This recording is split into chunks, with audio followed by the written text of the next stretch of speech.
tidak dapat masuk ke dalam masjid untuk melaksanakan sholat, bukan hambanya yang tidak mau, tetapi hamba tersebut yang tidak direstui oleh Allah Subhanahu wa ta'ala. Hakikat daripada sholat, Nabi Muhammad mengatakan, mi'raj ummati kama fis sholat. Setelah beliau berjumpa dengan Allah Subhanahu wa ta'ala, satu-satunya hamba, satu-satunya nabi, satu-satunya rasul yang dapat berjumpa dengan Allah Subhanahu wa ta'ala hanya baginda Nabi Muhammad sallallahu alaihi wasallam. Setelah perjumpaan agung itu, beliau turun menuju ke bumi. Sabda pertama kali yang diucapkan adalah masalah sholat. Dilanjutkan dengan ucapan mi'raj ummati kama fis sholat. Aku telah bertemu dengan Allah, aku telah berjumpa dengan Allah, dan ini dapat dilakukan oleh umatku, dapat dilaksanakan oleh umatku. Kita semua bisa mi'raj, kita semua bisa berjumpa dengan Allah. Dengan apa? Ambil wudhu, kita takbir, sholat, itulah pertemuan kita dengan Allah Subhanahu wa ta'ala. Jadi jika ada hamba dia tidak mau sholat, ini bukan hambanya yang tidak mau sholat, tetapi Allah tidak mau berjumpa dengan dia. Allah tidak mau ditemui.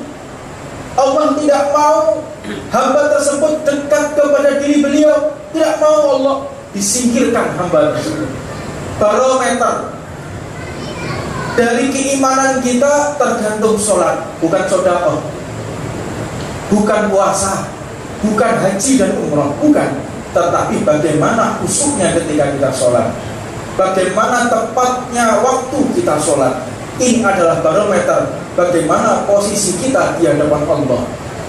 Jika ada azan berkumandang, kita tidak respon, disitulah posisi kita di hadapan Allah. Jika seseorang mendengarkan azan, setelah itu tetap aktivitas, tidak menghiraukan azan, tidak menghiraukan waktu sholat, maka disitulah posisi kita di hadapan Allah.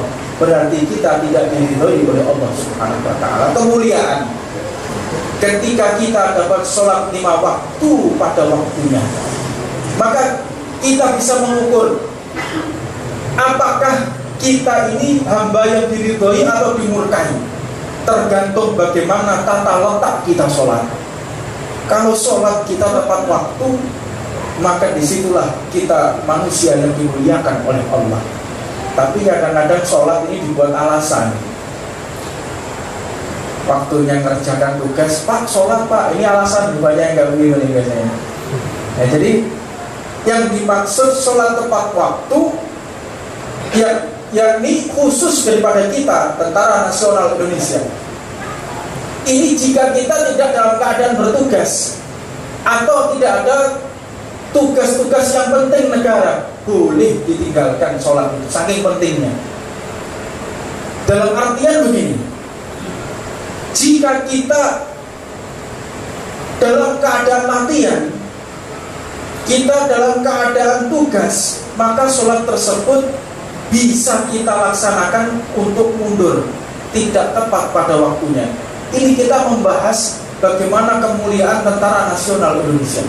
Tentara begitu mulia, sampai-sampai Nabi Muhammad SAW beliau ini bersabda, wa an'amta 'alaihim minan nabiyyin was-siddiqin wasyuhada'i was-shalihin wa hasuna ulaika rafiqa dzalika minallahi 'azima.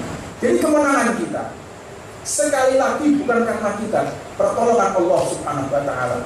Kejadian 10 November, kebetulan kakek kami Palang Merah Indonesia, PMI, beliau yang mengevakuasi ribuan mayat, termasuk yang mengamputasi korban-korban kena bom dari udara, dari laut, dari darat, itu mereka digempur, tapi menang. Kuncinya kemenangan itu, mereka sebelum jihad di jalan Allah, sebelum bertempur membela negaranya, kebetulan kakek kami yang memimpin zikir. Ayo kita sebelum besok perang, kita mengadu kepada Allah, kita doa, kita zikir, kita mengadu kepada Allah sebagaimana yang dilakukan oleh baginda Nabi Muhammad SAW.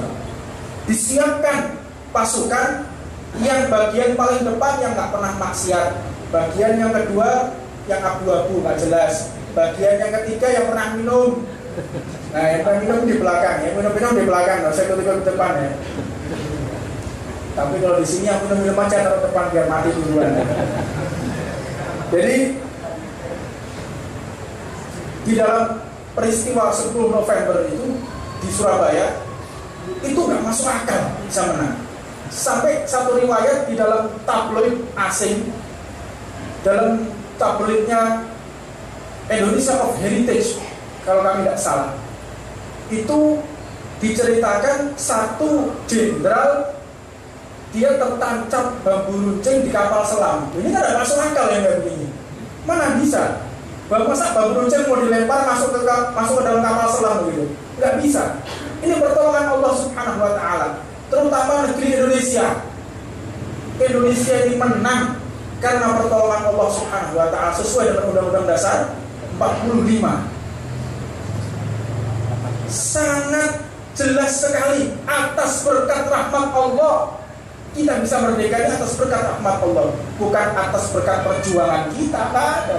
Itu secara jujur diungkapkan atas berkat rahmat Allah.